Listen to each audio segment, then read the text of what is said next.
Okay mga ka-trigger, isang mapagpalang araw ang bati sa inyo ni Pinoy Firearms Instructor. At ngayon ang ituturo ko sa inyo ay preparation ng bakal bago mag-reblue o ano mang gusto nating gawin, hard chrome plating man, kung paano ang ginagawa kong preparasyon para malis yung mga maliliit na mga kalawang at para malinis. So, bago tayo pumunta sa ating lesson, binabati ko kayo na isang mapagpalang araw. Anumang oras dyan, mga FW, sana nasa mabuti kayong kalagayan, ligtas sa anumang kapahamakan. At ngayon, gagawin natin itong mabilisan. At una, dapat meron kayong ganito, electric motor. Kung ang gamit ninyo ay mga ordinaryong electric motor, tatanggalin ninyo yung bato. Okay, tatanggalin ninyo yung bato. Ito yan, oh.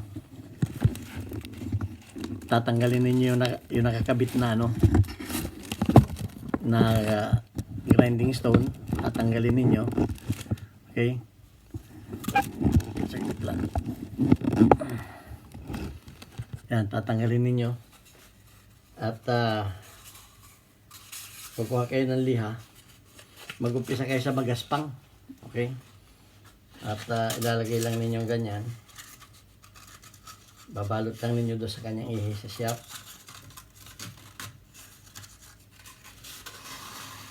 para mabilis yung paglilinis at para natin mapakintab.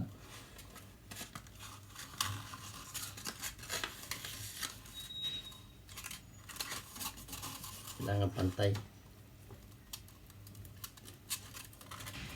Yan.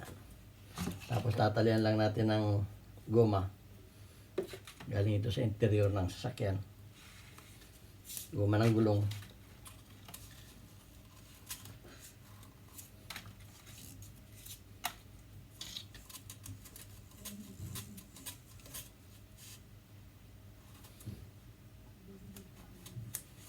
Tatalin nun yung ganyan.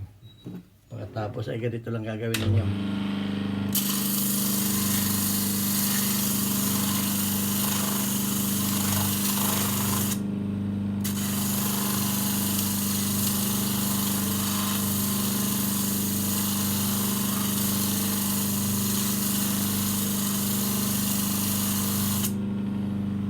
Kung mapapansin ninyo ito, iba na ang itsura niya dito. Okay, iba na ang itsura niya dito. Ito ganyan si dati. Ito na siya yung malinis na. Isang pasada lang yan. So, hanggang tatanggalin natin yung mga ganun. Yung mga malalalim na uka-uka.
Ayan. At kung gusto naman natin na makintab siya, kasi pag makintab ang pagka-prepare natin, pag yan ay ni-review natin o hinard-chrome natin, makintab din ang lalabas diyan. So, pagka naman, gumagamit naman tayo nitong dito naman natin sa bapping. Sa bapping naman tayo, magbabap naman tayo. Kung gusto natin pakintabin. Ayan. Gumagamit naman itong bapping stone, itong mga ganito, pinipid yan dito.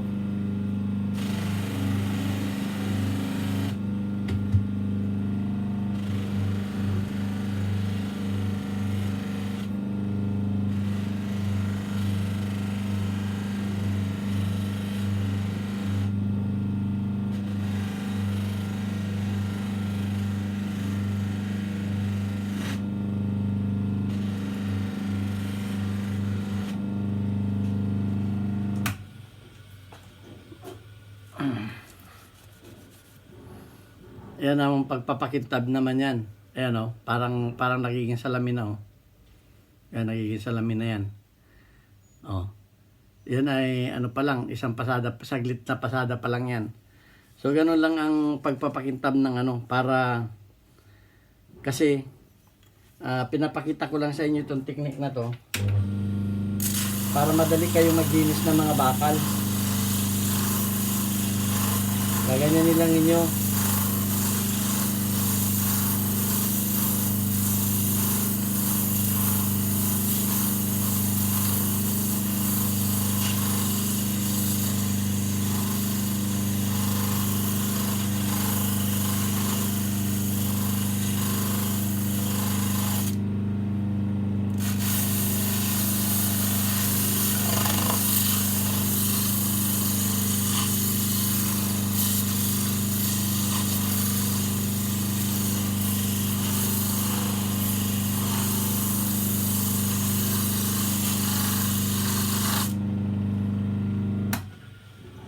Ayan o, ganyan lang kadali ang maglinis ng bakal.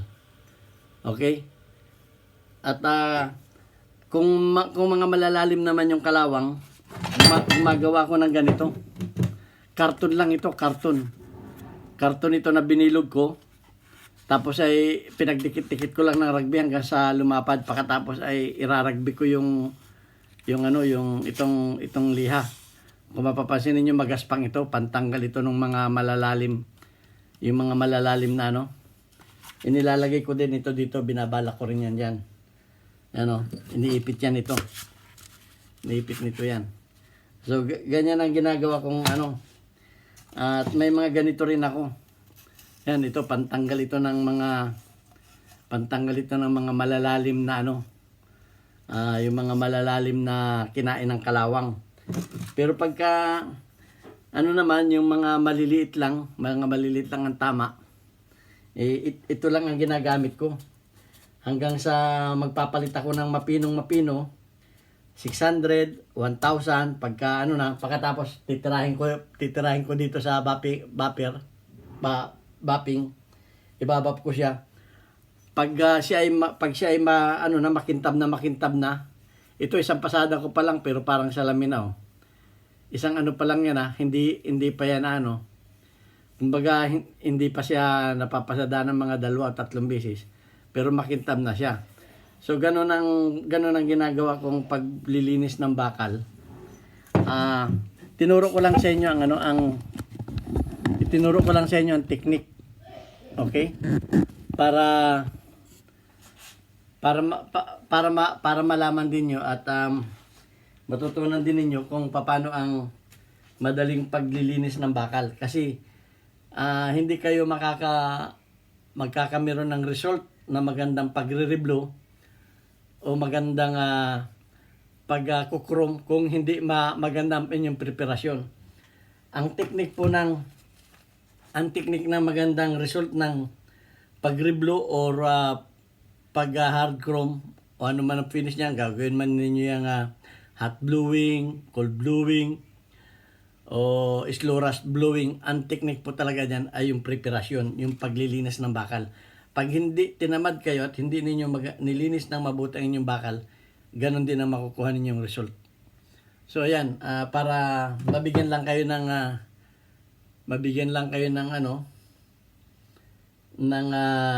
hint kung paano ko nililinis ang bakal. Pwede rin naman yan sa mga kung wala kayong ganitong malalaki na pang bopper, ay pwede rin yan sa mga ganito oh. Pakita ko lang sa inyo isa kong machine. Sa mga ganito, tatanggalin lang ninyo ito. Ito ginagamit ko ito sa mga maliliit na parts na naman.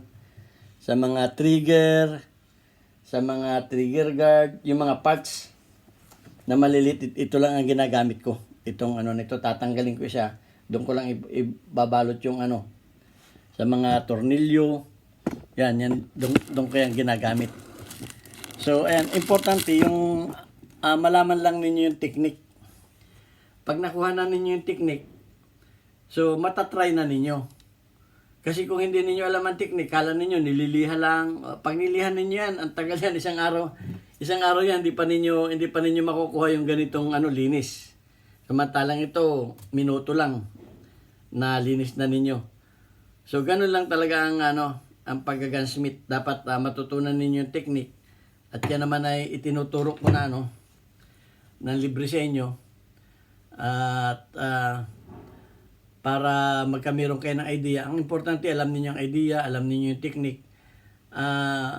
Ang ayaw ko lamang doon sa mga nagko-comment ay parang challenging yung kanilang mga tanong.